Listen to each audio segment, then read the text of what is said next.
Man, this takes me back to like my very first reviews I was doing when I was like, hold a minute. This is our third take trying this video out, and hopefully it's gonna be our fucking last.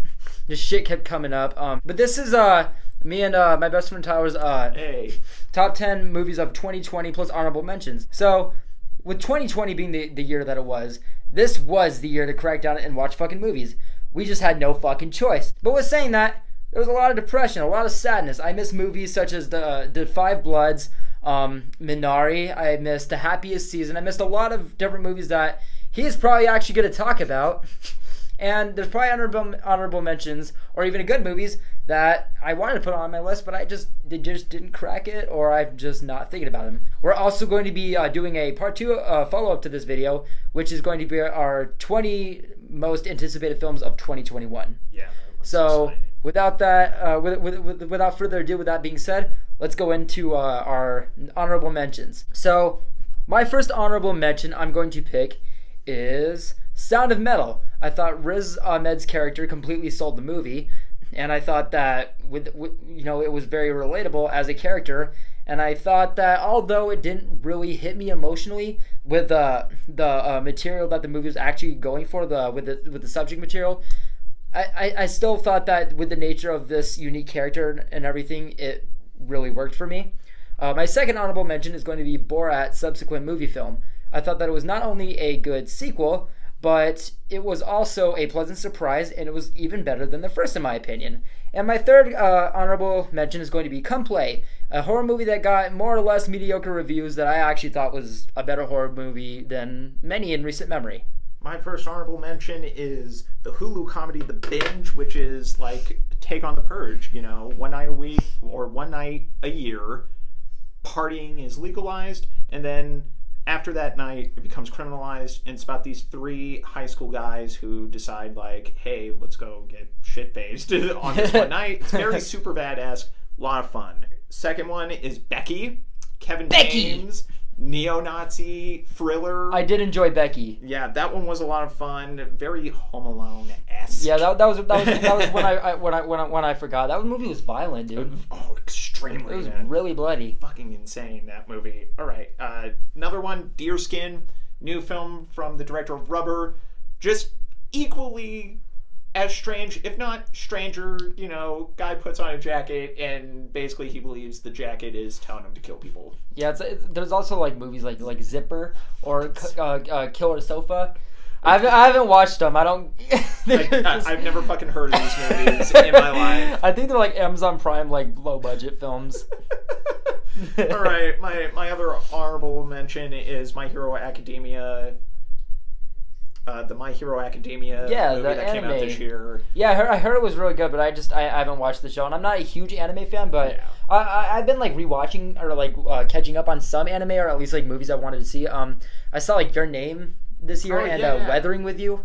Yeah, those are really good ones. Yeah. And, it depends on how huge of a My Hero Academia fan you are. I'm not a huge fan. I still just had a fun time watching this movie. It's just a fun time. And I saw this right before, like, theater shut down. Like, this was my final film that I saw in a theater. My last film was Bloodshot. I just gotta say I'm pretty jealous of your experience. And then my last honorable mention, Color Out of Space. Ooh, yeah, I got some stuff to say about Color Out of Space. Richard Stanley's adaptation of the H.P. Lovecraft novel. Nicolas Cage is one of my favorite Nick Cage movies. I'm just gonna say it. He's full-blown bonkers in this movie. Slam dunk! Slam dunk! Just like throwing meat into a sink. All right, that's it for my honorable mentions. All right, so my top 10 pick. Let me see if I can remember it. What was my top 10? Freaky! It was a movie I didn't take too seriously upon release. I literally, like I heard about the movie, like, maybe a couple weeks before it came out. But it wasn't until, like, 2 days before, like, the movie actually released that I was like, okay, fuck it, I'll watch the trailer. Like, I didn't take it seriously again. There wasn't a lot of movies coming out. I was like, why is this movie getting thrown into the theaters? It's a horror movie, cool. It has Vince Vaughn in it. It's the director of Happy Death Day. I didn't take it too seriously. Yes, Blumhouse got an interesting track record. We all know that. Yeah. But my roommate actually really wanted to see it, and I'm like, fuck it. I want to go to a theater. I missed the theater. I went there. I watched it. I was like, wow, these, like, Catherine Newton and Vince Vaughn are actually fucking fun. And this movie, like, as a whole, yeah, like, I left the theater and I didn't feel like shit. So Yeah. that's my number 10 pick. I thought Freaky actually really surprised me, and I wasn't even gonna fucking watch it. My number 10 pick is a film that I just watched last night. I had heard a lot about it. I was really excited to check it out. It's one of the weirdest, most, like, mind, like it really makes you think. Ooh. It's a film called She Dies Tomorrow. Yes, I wanted to see that one. I was actually gonna watch that like a few weeks back, because was it on Shudder or Hulu?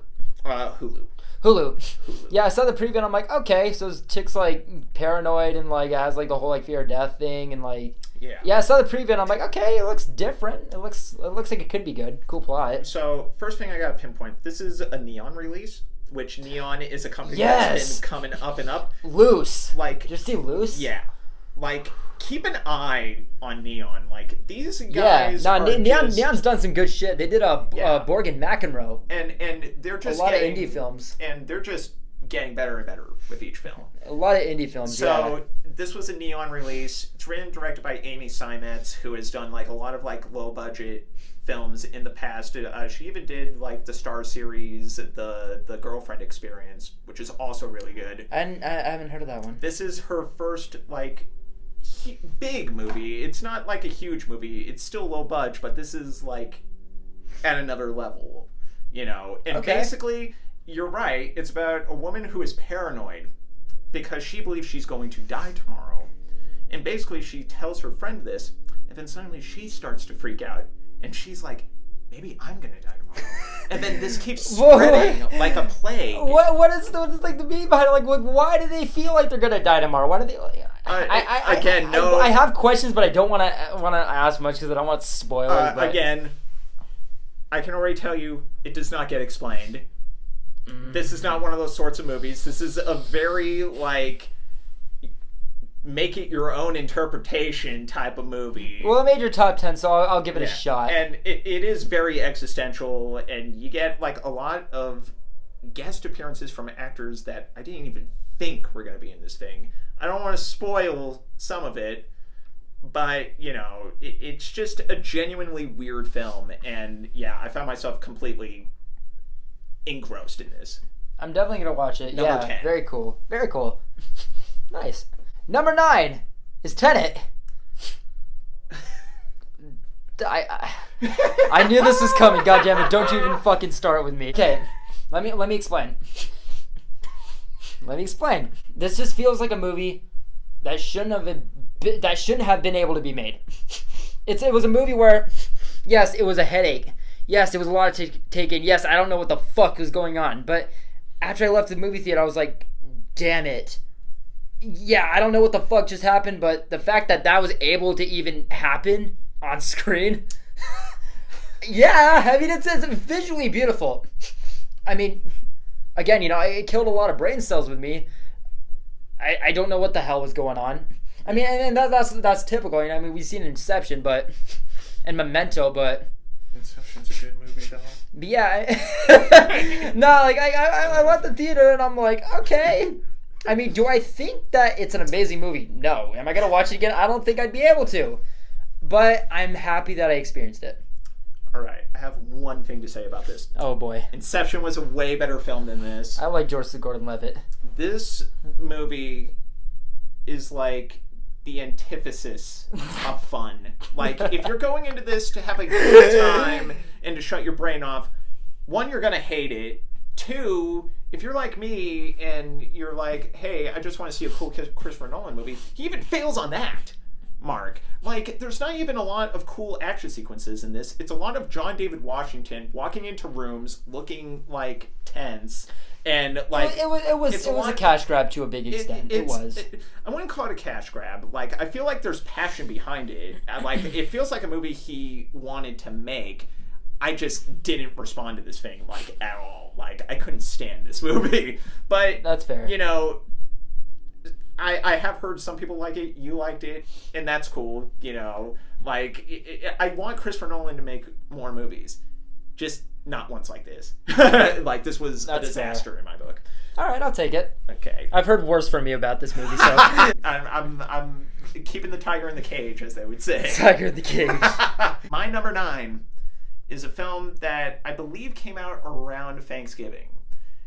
I might be wrong on it. I remember it came out in November. All right, I'll say that. It's a film that defied expectations for me, both in acting and just the way the story was presented. And this film was Black Bear. Written and directed by Lawrence Michael Levine. This is another guy who came up making a lot of like low budget films, and this is kind of like his big step up. It's basically 3 people who basically, you see, this is very twisty type of movie. This is another one that like fucks with your mind, you know. Like it's a very trippy type of movie. It's a movie that twists and turns a lot, so you're never on equal footing with the movie. Like you're always on edge with what's going to happen next. What I will say is it's very dark comedy.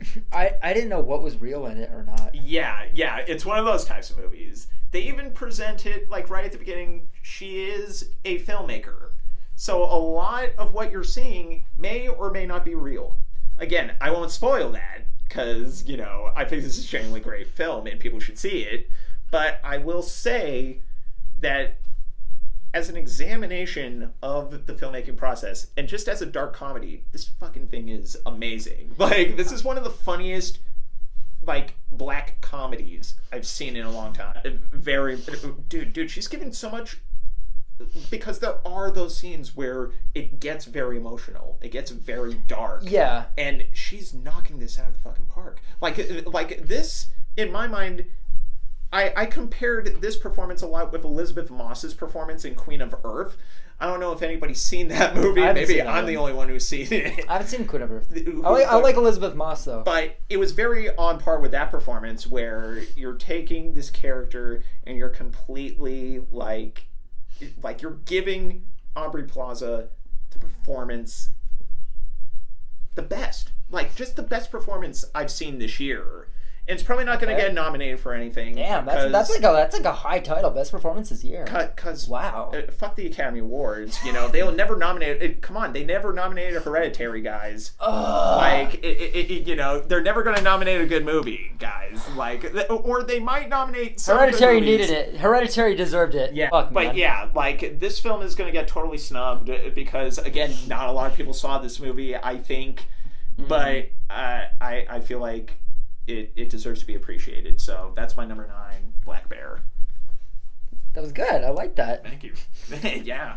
Number 8 for me is The Invisible Man. It was a movie that I didn't know how I expected it to be. It was a Blumhouse movie. It was getting really good reviews. I mean, there was nothing really about it that I was like necessarily skeptical of. It was just a Blumhouse horror movie. But I liked, you know, I respect Lee Winnell as a director. I like Elizabeth Moss. And not only was this a good horror movie, and I'm a horror buff, so I'm extremely picky about horror movies, it was one that actually helped me get through 2020 to an extent. It was a movie I revisited a lot this year, and every time I revisit it, it's just as enjoyable as the first time I saw it. I think it's got very effective horror. I think that, especially for its runtime, it's really impressive in that way. And I think that, again, Elizabeth Moss, this is... yeah, definitely like one of my favorite movies of hers, along with Us. So yeah, I'm not gonna lie, I'm not contributing a lot to this discussion because this actually ends up somewhere else on my list. Oh, okay. I was gonna say I'm gonna get bashed again. All right. No, you're not. This actually ends up somewhere else on my list, but you know, wow. We'll see where it ends up. Further than number 8. Okay, I want to see that. All right, that's my number 8 pick. My number 8. Again, you're gonna see a very quick pattern with this list, which is a lot of movies on here are either movies that a lot of people have not heard of at all, or came out as the pandemic was starting, and they got completely swept under the rug. My number 8 pick is a Brazilian film called Bacurau. Bacurau. This is like one of the nuttiest Western movies. It's a Western I've ever fucking seen in my life. Okay. And like, I don't want to give away too much, but it's about this small town of Bacurau, which is not on any map or anything. Like, they're just completely by themselves. And, you know, like, politicians are starting to, like, come in and, like, you know, they're trying to, like, I don't know what the word is. They're trying to like centralize this small town. And all of a sudden it'll cut to like big game hunters hunting something. I don't want to spoil what they're hunting, but I will only say this.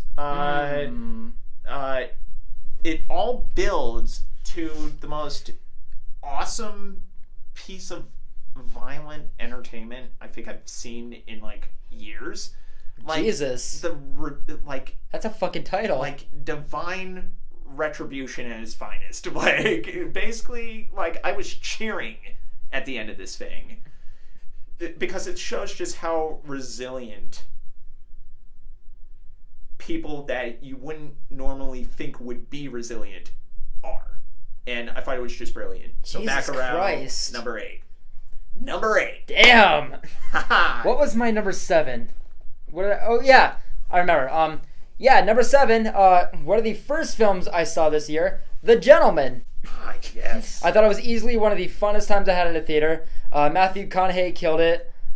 Hugh Grant killed it. I loved seeing the word cunt being just reused so many times in that movie. It was just, it was just one of the brighter moments of 2020 for me. I thought Gentleman, especially for a January movie, it's probably my favorite January release that I can think of. Not gonna lie, this is another movie that ended up on my list, but at another spot. Damn it. Yep. So my number 7. This was a movie that came out on Netflix in December. I wonder if I saw this one. A lot of people didn't see it. It's not for everybody.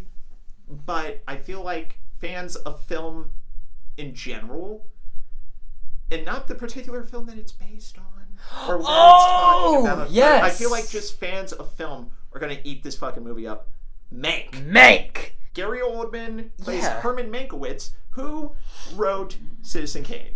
And I don't like Citizen Kane, but this movie, dude... I haven't seen that movie in fucking like 12 years. Yeah, I haven't seen it since high school. Like, I know the iconic scenes from that movie, but like that's not one that I put on. The clapping, Yeah, like that's not a movie I'm putting on frequently. Like I watch it every once in a blue moon. And it was a passion project for David Fincher. His dad wrote the fucking movie. Yeah, there's just so much love for classic cinema in this movie. And like I gotta praise Gary Oldman for playing, like Herman Mankiewicz was an alcoholic.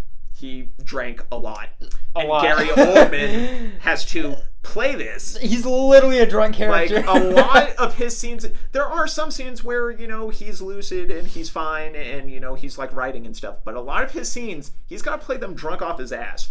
And I thought he did a brilliant job of this because he's not going over the top. He's, like, right in the middle there. You buy him at every point. And as the film keeps going, you start to feel for this guy who...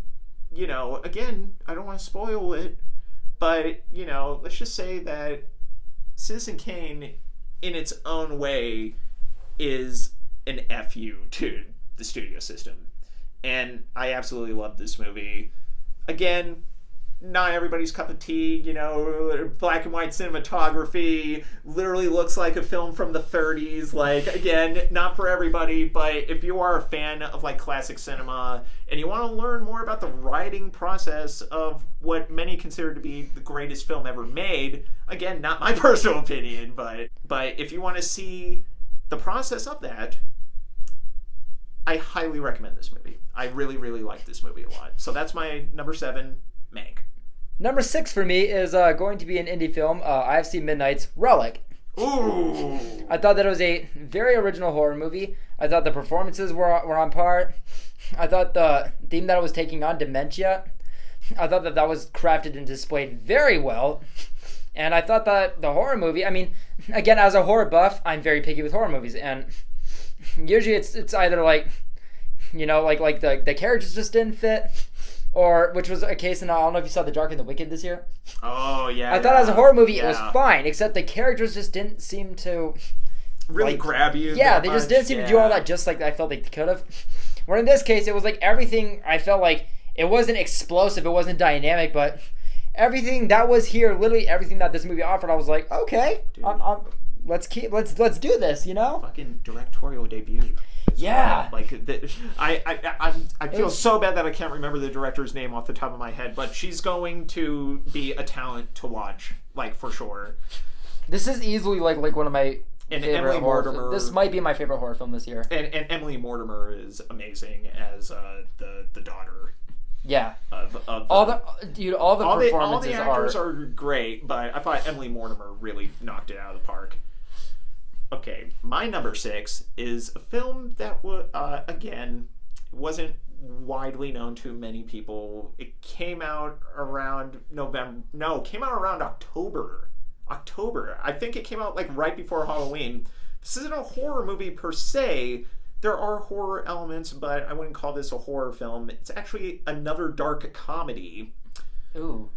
It's from Magnet releasing. Magnet, I like Magnet. They did that movie we watched the other day alone. Oh, I was really hoping movie. That one would make the list, but it just didn't. Let's move on. Let's move on, dude. Come on. So my number 6 movie is a film called 12-Hour Shift. 12-Hour Shift. Stars Angela Bettis as like. I think I heard about that. Is that the hospital? Yes. Yeah. Yes. I didn't see it, but I watched it. A nurse who is basically part of this organ trafficking ring, and basically she enlists her cousin to help transport some organs that need to get to the guy. She loses these organs, and then it becomes a kind of dark slapstick comedy of them trying to find more organs while more and more issues keep piling up. I was laughing my fucking ass off throughout this entire movie. Like, David Arquette shows up in this for what ended up being a pretty lengthy role. Like, I thought it was going to be a cameo, but he plays like a prisoner who's in the hospital, you know, like the cops have got him, who ends up getting out. And he's like running around this hospital, like fucking with people. Like, what the fuck? Like, this is one of the most brilliant comedies. That sounds fun. I've seen all year. The Blu-ray and the DVD come out for this in January, and it will probably end up on a streaming service. I highly recommend it. You will have it's such fun with this. That was one I was keeping my eye on. Oh, it was kind of like Alone. Fucking... It was like one that I was keeping my eye on, but I just didn't get around to. It was one of the movies I missed. I really wanted to see. 12-Hour Shift is way better than Alone. Watch 12-Hour Shift. Don't watch Alone. Watch 12-Hour Shift. Don't watch Alone. Can say that much. That was my number 6. What are we on? Oh, we're on number 5? Number 5. Swallow. Ooh! Yeah. Haley all I'm going to say is... Bennett is great. All I'm going to say is that this is a movie that feels like it had everything planned out from the beginning, and it did everything in its power to put all of that into motion. Easily one of the most hard-hitting movies that I'd seen this year. Maybe even in the past few years. This is a movie where, like, it didn't bother me so much. It wasn't really... maybe I guess you could call it a body horror film. I kind of see it as a character study or like a drama, but... Yeah. It was a movie where I kind of slept on it, and I just... It's not that I didn't necessarily take it seriously. It was just like, I hope it's not just like another movie that's just like for gross out humor or just kind of like torture porn or some shit. But now I was watching this movie and I'm like, I did not expect to give a shit about this character so much, and I did not expect to see this is probably like my second movie along with Tennant this year that like visually I was just like, wow. Yeah, this movie was pretty fucked up. Like from beginning to end, it was just it was just like it was losing some here and there because it shifts a lot between drama and like tone and everything. But in saying that, like, while it does lower itself a little bit throughout the movie and picks back up, it's never really dull ever.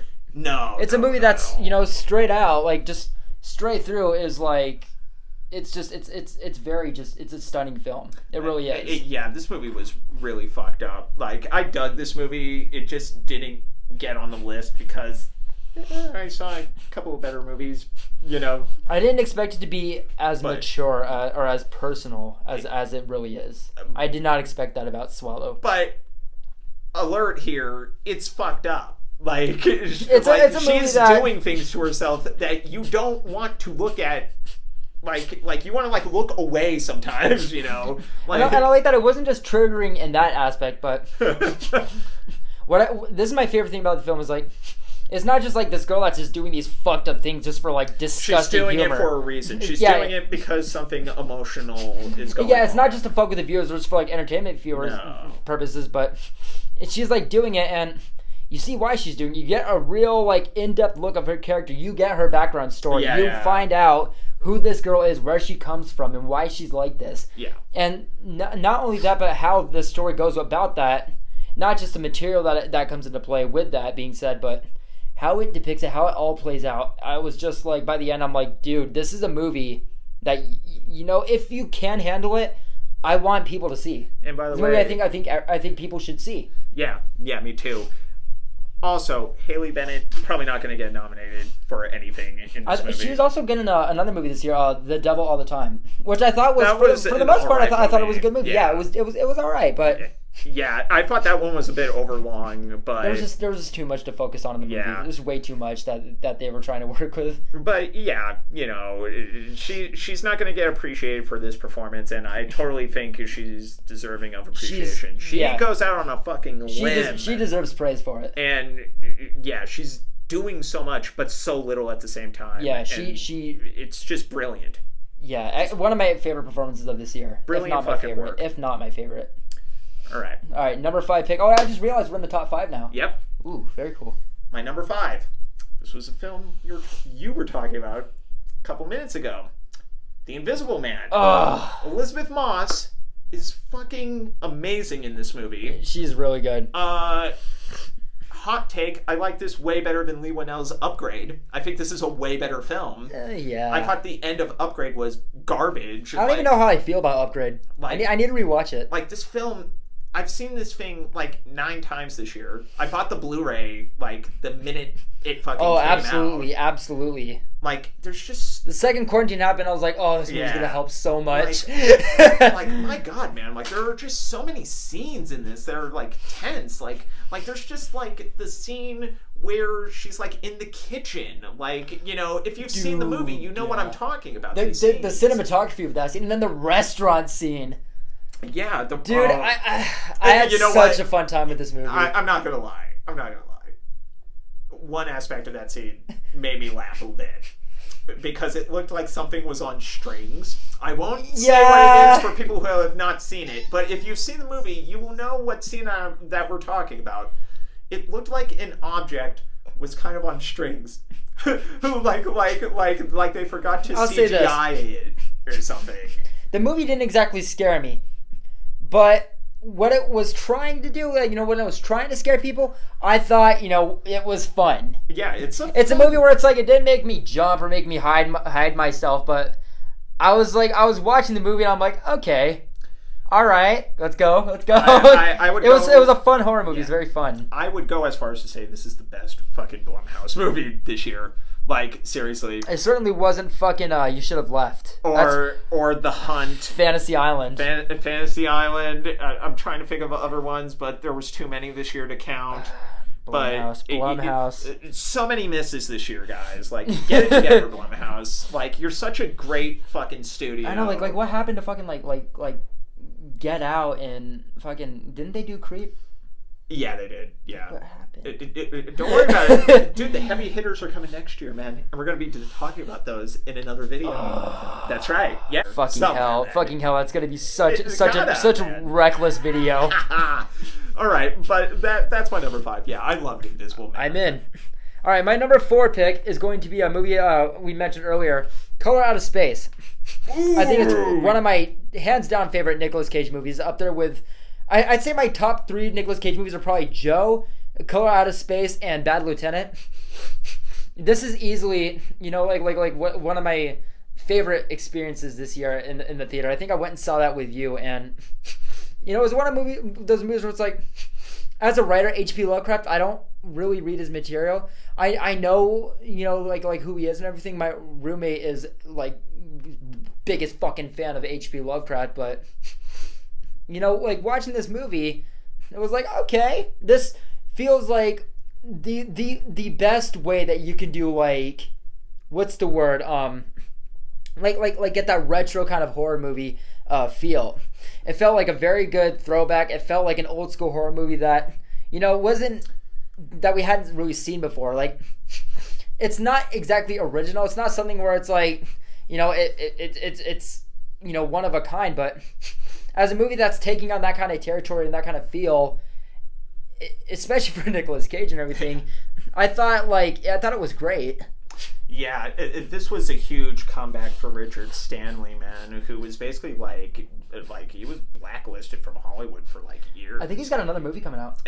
And he does, and I believe it's another H.P. Lovecraft adaptation. It is, yeah. So that's fucking exciting. And Spectre Vision, Elijah Wood's production company, like, they're just knocking it out of the park. Yeah, that's right. Elijah Wood produced it. Yeah. He's just knocking it out of the park with these fucking projects. Did you see Come to Daddy? Come to Daddy, yeah, I like that one a lot too. I think he probably produced a couple of other ones this year, but they're not coming to mind. But, dude, Color Out of Space. Fantastic. My number 4 pick. All right, my number 4 pick. This was a movie I saw in the theater with Stuart recently. I fucking love this movie, Synchronic. Benson and Moorhead. Remember? I dropped a review for that movie. I don't know what Stuart was thinking. I didn't think it was a bad movie. I did not think it was a bad movie. It felt kind of like Tennant, but in a sci-fi horror kind of way. I thought it was good. Okay, here's what I'm going to say. This is my final take on it, my consensus, you could say. Mm-hmm. I think the movie, overall, it's not a bad movie. But in saying that, I think it is the weakest of the Benson and Moorhead projects. Okay. Way better than Tennant. So just gonna say that right off the bat. I gotta represent Benson and Moorhead. It may be a weak film, but I still found so much in this movie to enjoy. I really liked Anthony Mackie in it. Yeah, he was great. I love the time travel elements, man. Like the places where he is being sent, and the whole concept was so interesting to me because it's not a normal time travel gimmick.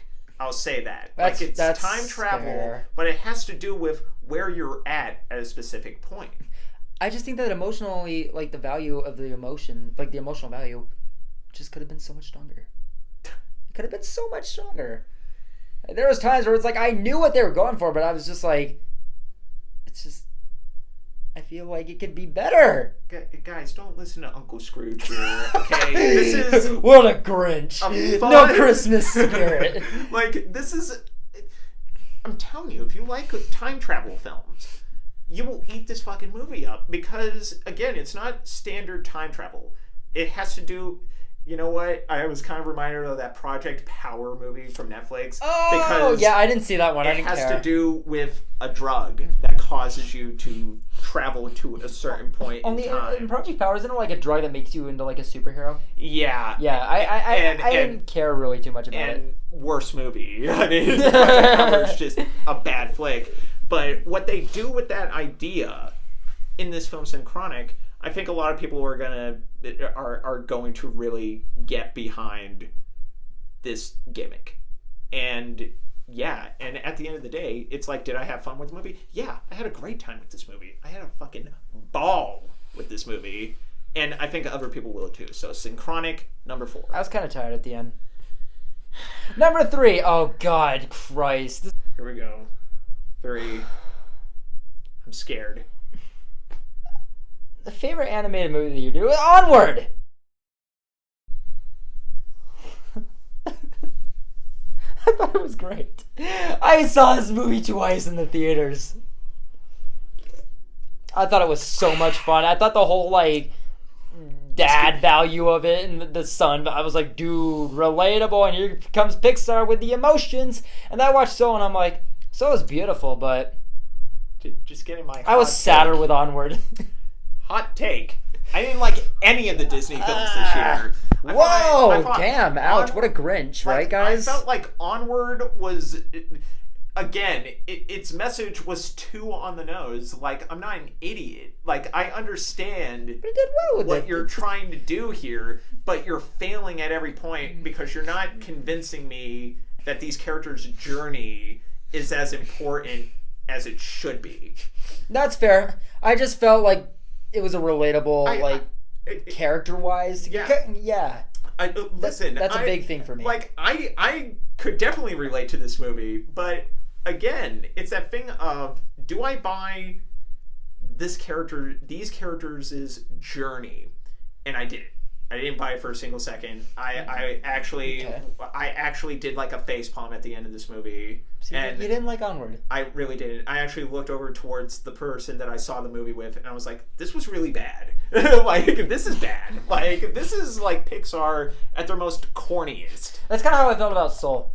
Which admittedly, that's why I didn't drop a review. I'm like, if I'm gonna drop Soul and give it a 5 out of 10, dude, I might as well just delete my fucking YouTube channel. Good luck, man. Yeah, you'd get, you'd be done. Yeah, no, Soul just didn't do it for me. I thought Onward was a lot more impactful and a lot more just like Pixar-esque, I guess, for me. I don't know. Who did you think was the best out of the two brothers in the movie? Did you think Chris Pratt did a good job, or did you think Tom Holland did better? I didn't want to admit it, dude, but Chris Pratt. I thought Chris Pratt was okay. Okay, all right. It's two big fucking MCU stars. I mean, yeah.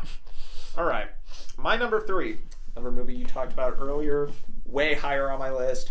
Number 3, The Gentleman. Yes. It was a good movie. I gotta give some forward here. I love Guy Ritchie when he goes back to doing classic gangster films. Yeah, this is kind of like his return to form. Yeah, like Aladdin. Fuck off with that. I don't need Aladdin. I don't need a live action remake of Aladdin, Guy Ritchie. Like, I really don't. I know it made like $2 billion. I don't care. I mean, look at the fucking Lion King. It's really, yeah, like, just... What a disappointment that was. Just stop with this. These live action remakes don't work, and people go to see them. You know, I've seen them, but people are reacting to these movies in a bad way, and I think Disney needs to do something about this. Back to The Gentleman. This was Guy Ritchie in expert form with a structure that is tricky to pin down at first, but slowly starts to become even more engrossing.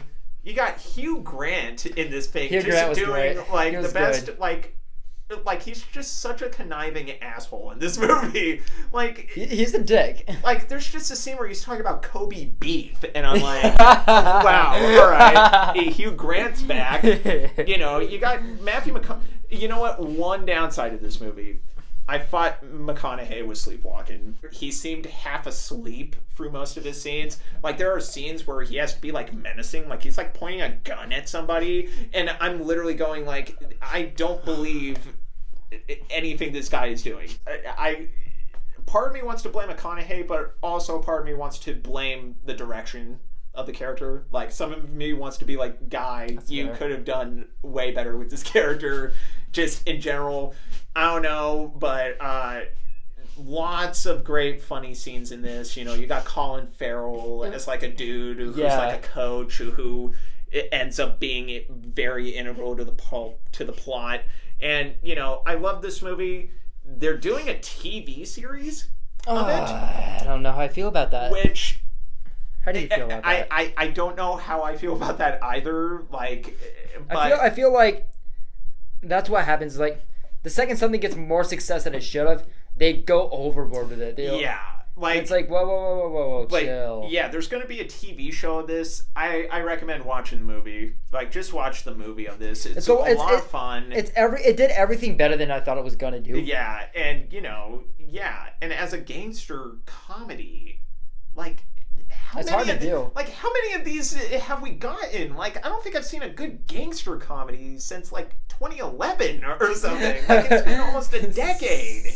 Like, yeah, this movie was brilliant. Number 3, The Gentleman, Guy Ritchie. It's awesome that you're making these types of movies again. I want to see what he does next. Man, I hope it's not another Warner Brothers, or like, I want him to keep doing gangster films, or at least stuff in the crime genre. That's his specialty. That's where he excels. Like, stuff like King Arthur or Legend of the Sword, it's like, no, who wants this? Like, the first Sherlock Holmes movie was cool, but the second one was like, why am I here? Like, Game of Shadows, it should be like, like, a film called Game of Shadows should be more fun than it is. But yeah, you know, Guy Ritchie, stay on this trajectory. You're doing great shit right now. All right, number 2. Number 2, man. This is a movie that I haven't heard anybody fucking talk about this year. Scare Me. It was a Shudder original. Man, this was a great fucking movie. This was a lot of fun. It captured the vibe so fucking well. Like, this whole, like, these two horror writers get stuck in a snowstorm with no electricity, and they're like, well, let's pass the time since we're both horror writers. Let's both, try and tell scary stories and one up each other. Plot. Such an original fucking movie. And I felt like I was there, and like, it's not just like telling scary stories. Like, the horror aspects were fun. It wasn't very scary, but it was fun. It had a very campy feel to it. Yeah, this is way more comedic. And with just two people getting trapped into a snowstorm, and they got this comic value, like, they're gonna fuck around and they're gonna be goofy and like trying to blend that together. It did it very well, which it isn't very hard to do. I thought it was, a very fun time. I thought it was really funny, and I thought blending that with, horror, it did exceptional. Yeah. I absolutely liked Scare Me. I also got to highlight, this was, Josh Rubin plays the dude in this movie. He plays... Oh, dude, he did everything. He wrote it, he directed produced it. First time directing.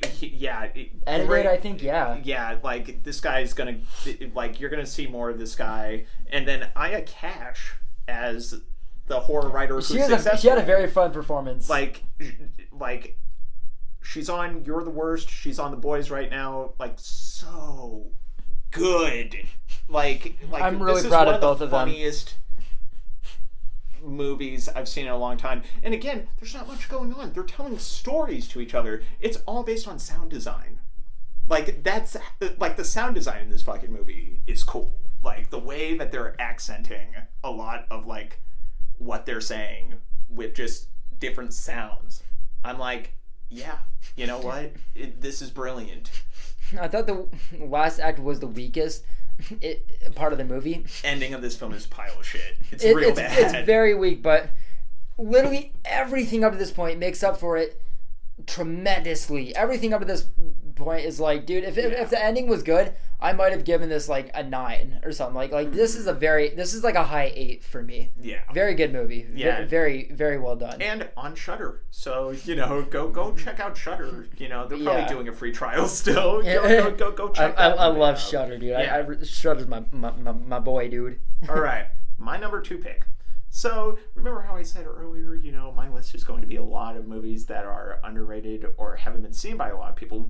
Well, this was a point in the list. Number 2, I wanted to pick a movie that I knew absolutely nobody that I know, anyways, has ever heard of this thing.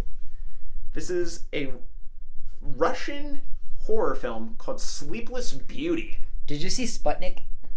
That was also very good. Yeah. Yeah, that one was also good. Sleepless Beauty, though. No, I didn't hear about that one. I didn't hear about that one. Was a film that came in like under the radar. I believe this was also around like Halloween time. I'm mad that there was a horror movie that came out this year that I didn't fucking hear about. Yeah. I'm ashamed of myself. It's available to rent. Mind you, though, this does have an English dub. You can watch it in Russian, though. There are 2 different audio options. I decided to watch both of them. Watch the Russian version. Do not watch the English language. If English language is the only route you can go, then fine. Like, you aren't really, like, again, it's a horrible dub, but you're still watching a pretty great film. But my personal preference, like, if you can, and you have the capabilities to, watch this in Russian. Like, this, I will. Like, this thing is chilling. Absolutely. So, basically, it's about this woman who gets kidnapped from her apartment by this organization called Relocation, I believe they're called. And basically their whole goal is, like, if we keep a person awake for so long, will we be able to make them susceptible to do whatever the fuck we want them to? Which these guys are trying to plot assassinations. So they're like, can we get this woman to stay awake for a week straight? And then after that is fucking twisted. And it's, oh dude, it's so fucked up, this movie. Like, it's so brutal. I like that. But now that sounds like dehumanizing as fuck. And it has the most nihilistic of endings I think I've seen in a long time. Like, the ending of this fucking movie is a downer. Like, a huge downer. But I'm telling you. Sounds like it gets its work done, though. Yeah. I'm in. I want to watch this. Highly recommend it. What's it called? Sleepless Beauty. It's a Russian film. Sleeping Beauty. You can rent this right now on like any digital service, Amazon, Google Play, YouTube. It's on all of them. Yeah. Wow. That is my number 2. Fun. I hope more people check that movie out. It's really fucked up, but it's. I'm gonna watch it. Yeah, it's really. I'm gonna just rewatch this video and just take down all the movies that you fucking checked out or listed. All right, man. It's your number 1. Oh, is this it? Yeah, man. This is it. Okay. Go out strong, man. We'll see. Gotta bring your banger here, man. Number 1 pick, and there's a lot of reasons why I select this movie. Horror is my favorite genre. And not only that, but this feels like the horror movie that people are trying to make these days. Completely surprised me. A lot scarier than I thought it was going to be. Everything about it was just, again, I gave this one the same grade that I gave Scare Me, but as a horror movie, this is a movie that I just see myself just wanting to analyze more and wanting to dig up more. And that is His House on Netflix. A movie that when I listed it, yeah. I was like, really? But nah. As a horror buff, there was plenty of good horror movies this year. Color Out of Space, Swallow, Scare Me, Relic. This one just, as a horror film, this one just stood out so much, and even as a movie in general. From the ones I saw this year, this is one that I couldn't sleep on at all. Yeah. And once I saw it, it just impacted me so heavily, and I just kind of couldn't get it out of my head for more than really any movie this year. Yeah, this movie was genuinely scary. There were scenes in this movie where and there was a lot about it. Pretty much like at least most of it where I was not expecting at all. And whenever I tried to call something, it was like, nope. And mind you, this is PG-13. Is it really? This is a PG-13 horror movie. I didn't even fucking know that. And it's one of the scariest fucking movies I've seen all year. It was a great movie. I thought it was awesome. And sadly, I feel like half the movies on this list won't even come to fucking DVD. Because half of them are Amazon movies or half of them are Netflix movies. But yeah. I would love to pick that one up if it comes out. It's easily my favorite movie this year. All right. My number 1 is also a Netflix movie. Oh. Very, very, very controversial with a lot of people. I watched this thing 5 times. I've seen this movie 5 times. I think it's fucking brilliant. I feel like I know what it is, but I'm not sure. Every time I watch it. This was a movie that dumbfounded me, thrilled me, made me laugh hysterically at points, and just made me think a lot after it was done. And that film is a little film I like to call I'm Thinking of Ending Things. This fucking movie is brilliant. Stuart doesn't know what he's talking about. He was expecting an adaptation of the novel. It's my favorite novel of all time. From a guy who made a movie... Look how red I am. We're talking about the dude who made a movie about going inside John Malkovich's brain, and you're thinking they're doing a straight adaptation of Thinking of Ending Things. Ha ha! Well, I knew it was going to be artistic, but... Ha ha! I think of Anything is one of those books where it's every time I read it, I'm like, this is such a mindfuck of a book. And when I heard Charlie Kaufman was attached, I was like, holy shit, I'm never going to be able to understand this movie. And so, to an extent, I kind of had, what I was expecting, just... Again, yeah, like you said, don't go into this expecting an adaptation or really even a horror movie in that sense. Yeah, just go in. It wasn't a bad movie by any means. I didn't think it was good. Another hot take, movie way better than the novel. Way better. I'm serious. This film goes in so many fucking directions. I'm telling you, give this movie a shot. It's brilliant. I don't hate it. I don't bash on it. I don't disrespect it. It's just... It was one of my most anticipated of the year, and it was just kind of at the end of it, it was oh, I waited so long for this movie. I had snacks out on the night of this movie. I requested work off. I watched this at midnight, and by the end I was like, dude, 10 out of 10. 10 out of 10 movie here.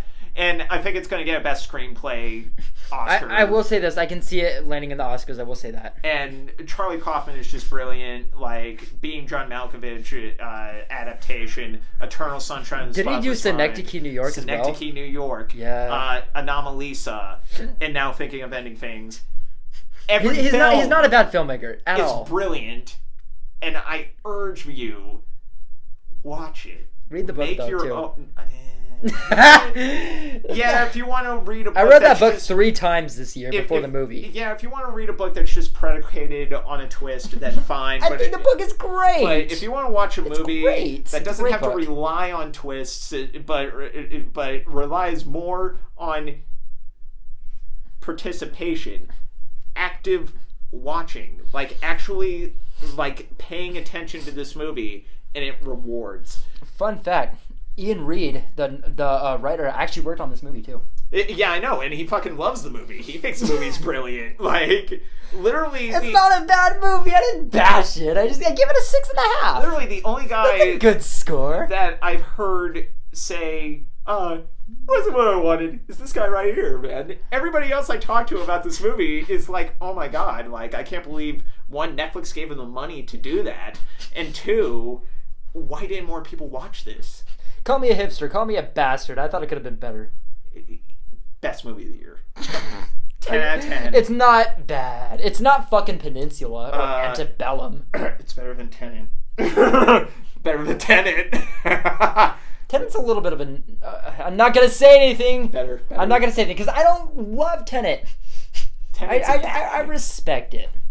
And I respect this movie too. It just... I think I just held it too high up. Guys, Christopher Nolan doesn't get a free pass just because he made a couple of good movies before, alright? If he makes a shitty movie, I'm gonna call him out, and this was shitty. Not as bad as Interstellar, like I hate Interstellar, but Tenet is not a good movie. It's so lazy, they don't even give the main character a name. What the fuck? What did this do? Protagonist. I'm getting roasted here because I didn't give it a 7. I'm not roasting you, I'm roasting Christopher Nolan at this point. I'm sitting here looking like a jackass. I'm sorry, man. Alright, I'm done. Alright. I'm thinking of ending things. Watch it. Second most anticipated movie of the year. 6.5. Watch this movie. 6.5. Thinking of ending things. Brilliant. Charlie Kaufman, you are a master filmmaker. Keep making stuff like this. Jesus Christ, we've been filming for an hour. Yeah!